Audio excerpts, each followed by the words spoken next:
नमस्कार, आप देख रहे हैं सी न्यूज भारत और मैं हूं आपके साथ ज्योति श्रीवास्तव। वक्त हो चुका है यूपी बुलेटिन का, जिसमें बात होगी बिजनौर की, जहां तेज रफ्तार ट्रक का कहर देखने को मिला। बाइक सवार मां बेटी हादसे का शिकार हुई। साथ ही बात होगी पीलीभीत की, जहां राष्ट्रीय उपाध्यक्ष राजकुमार राजू के आवास पर एक विशेष श्रद्धांजलि सभा आयोजित हुई। ऐसी तमाम खबरों पर विस्तार से डालेंगे नजर। तेज रफ्तार ट्रक ने बाइक सवार मां बेटी को कुचल दिया, जिससे दोनों की मौके पर ही दर्दनाक मौत हो गई। हादसे में शरीर के अंग बाहर आने से घटनास्थल पर भयावह मंजर बन गया और लोगों में चीख पुकार मच गई। सूचना पर सीओ और कोतवाल मौके पर पहुंचे। पुलिस ने ट्रक को कब्जे में लिया है, जबकि आरोपी ट्रक चालक फरार हो गया है। थाना धामपुर के भारत पेट्रोल पंप के पास का पूरा मामला बताया जा रहा है। बिजनौर से सी न्यूज संवाददाता फैजान अहमद के साथ प्रियंका रानी की रिपोर्ट। धामपुर तहसील परिसर में आज आजाद समाज पार्टी के कार्यकर्ताओं ने धरना प्रदर्शन कर नेहटौर और धामपुर विधानसभा क्षेत्रों में 50,000 से अधिक मतदाताओं के वोट काटने की साजिश का आरोप लगाया।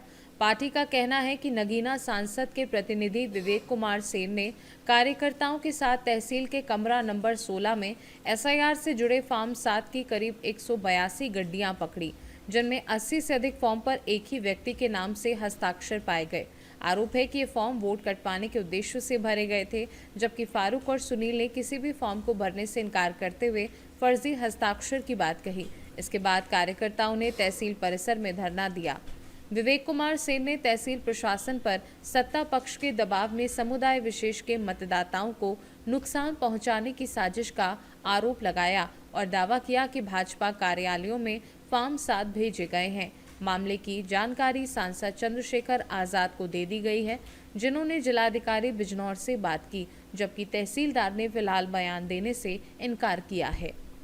बिजनौर से सी न्यूज संवाददाता फैजान अहमद की रिपोर्ट। लखीमपुर खीरी के ब्लॉक अंतर्गत ऐतिहासिक गांव लखाही को ग्रामीणों ने व्यवस्थित भ्रष्टाचार की मिसाल बताते हुए सरकारी विकास दावों पर सवाल खड़े कर दिए हैं।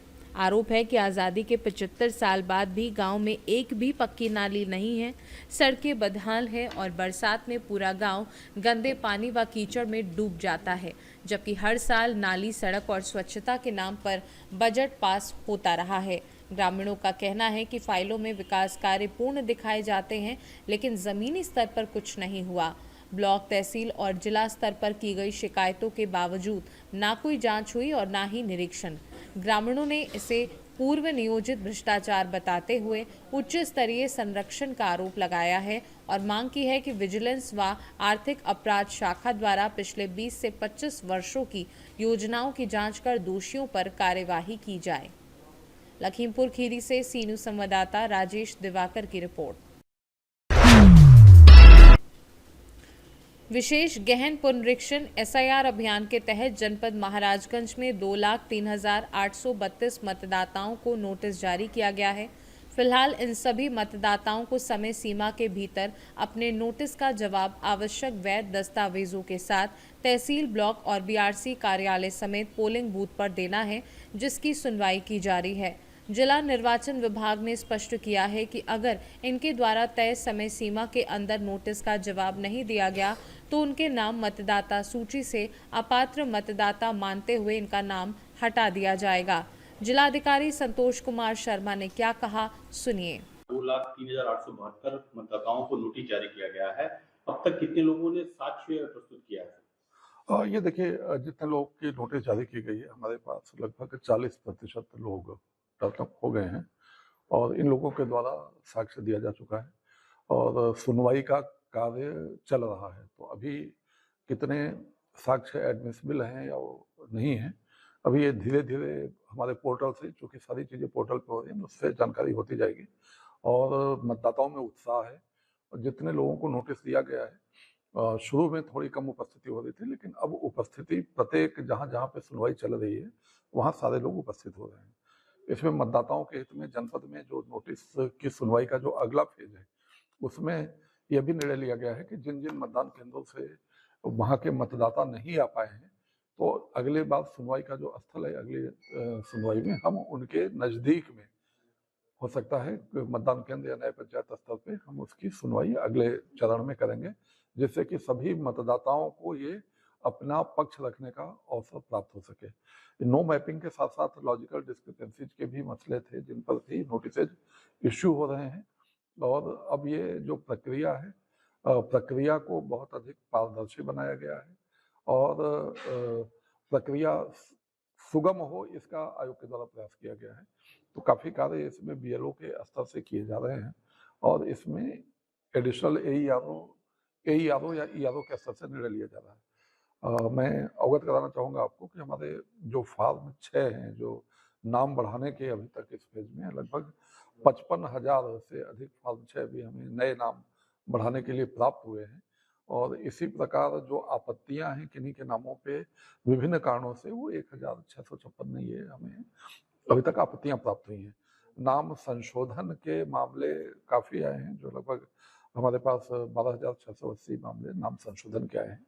लेकिन पूरा प्रयास हम लोग का ये है कि मतदाता सूची त्रुटि रहित हो, जो भी हमारे अर्ह व्यक्ति हैं मतदाता होने के, सभी के नाम मतदाता सूची में सम्मिलित हों, और जो समय के साथ गुणवत्तापूर्ण ढंग से हम लोगों का काम मतदाता सूची का जो पुनरीक्षण है, SIR का कार्य है, वो संपन्न हो सके। महाराजगंज से सीनू संवाददाता अंगद शर्मा की रिपोर्ट।